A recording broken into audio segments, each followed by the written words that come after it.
Salut tout le monde et bienvenue sur Trendfi. Aujourd'hui, on va plonger dans un sujet fascinant, les idées reçues sur notre cerveau. On entend souvent des phrases comme « on utilise seulement 10% de notre cerveau » ou « les personnes créatives sont plus cerveau droit que les autres ». Mais est-ce que tout ça est vrai? Dans cette vidéo, on va découvrir la vérité derrière ces idées préconçues qui influencent notre façon de voir notre propre intelligence, nos capacités et même nos limites. Préparez-vous à remettre en question ce que vous pensiez savoir sur le cerveau humain. C'est parti, le cerveau. Avec un poids moyen de 1400 grammes seulement et contenant pourtant environ 100 milliards de neurones, le cerveau est l'organe le plus complexe de notre organisme. À peine 10% de notre cerveau utilisé? C'est l'un des mythes les plus communs. L'être humain n'utiliserait qu'une partie de ses capacités intellectuelles. On ignore l'origine de ce mythe, mais c'est évidemment faux, à plein régime. Les progrès de l'imagerie médicale ont permis de visualiser l'activité cérébrale de façon détaillée et montrent que ce sont bien toutes les zones du cerveau sont utilisées, mais pas toutes en même temps. En revanche, il y en a toujours au moins une d'activée. L'alcool tue les neurones. L'alcool est dangereux pour la santé, aucune nouveauté. Son principal effet sur le cerveau est de le ralentir, et à long terme, il provoque des pertes de mémoire, confusion et des problèmes de comportement. Des neurones endommagés. Le fait est que l'alcool ne les détruit pas littéralement, mais à long terme, il endommage les neurones et réduit les connexions entre eux. Sa consommation prolongée, surtout à un jeune âge ou pendant la grossesse, est particulièrement dangereuse. Dominer complètement une langue avant d'en étudier une autre. Autre croyance populaire fausse.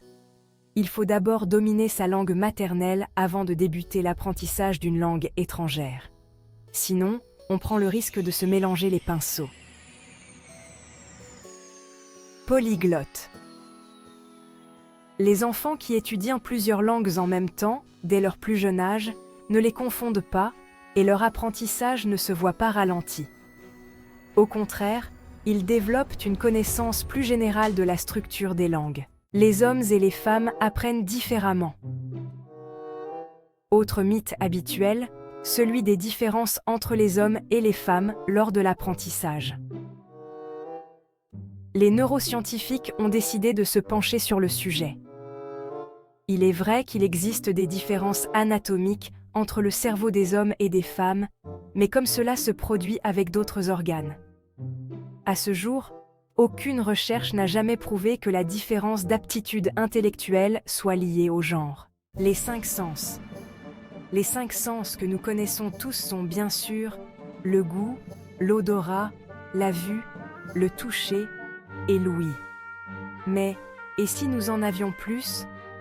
Depuis quelques années, des scientifiques ont trouvé d'autres facultés humaines considérées comme des sens, à l'instar de la thermoception qui nous permet de détecter les températures ou de la proprioception qui nous permet de situer nos membres et de nous déplacer de façon organisée. Plus le cerveau est grand, plus on est intelligent. Les personnes dont les capacités intellectuelles dépassent la moyenne sont surnommées grosses têtes. Or, la taille du cerveau n'est pas directement liée à son rendement. Une grosse tête avec un petit cerveau. Selon les calculs, le poids du cerveau d'Albert Einstein était 10% inférieur à la moyenne. Cela n'a pas empêché le célèbre physicien d'être l'auteur de la théorie de la relativité et d'obtenir le prix Nobel de physique en 1921. Nous utilisons une partie de notre cerveau plus que l'autre. Autre légende urbaine qui a longtemps prospéré et qui est fausse. L'être humain utilise une partie de son cerveau plus que l'autre. La réalité est qu'une personne saine utilise constamment les 2 hémisphères. Chacun son job. Les 2 hémisphères ne fonctionnent pas de la même façon et surtout n'ont pas les mêmes attributions. L'hémisphère gauche s'occupe du langage, du temps, des calculs, tandis que l'hémisphère droit gère l'espace, le sens artistique, l'intuition. Avoir une mémoire de poisson rouge. La croyance populaire, qui accorde au poisson rouge une mémoire de quelques secondes, est très répandue, et pourtant c'est complètement faux. À bon entendeur, il a été prouvé que les poissons en général ont une mémoire qui peut durer sur plusieurs mois. Ils sont même capables de mémoriser des lieux associés à l'alimentation ou le chemin d'un labyrinthe. Et voilà, on a fait le tour de ces mythes fascinants sur le cerveau. J'espère que cette vidéo vous a éclairé et a changé la façon dont vous percevez certaines idées reçues. Si vous avez aimé découvrir ces vérités cachées, n'hésitez pas à laisser un like et à vous abonner pour ne pas manquer les prochaines histoires passionnantes sur Trendfi. Dites-nous en commentaire quel mythe vous a le plus surpris, ou si vous en connaissez d'autres. Merci d'avoir regardé et à bientôt.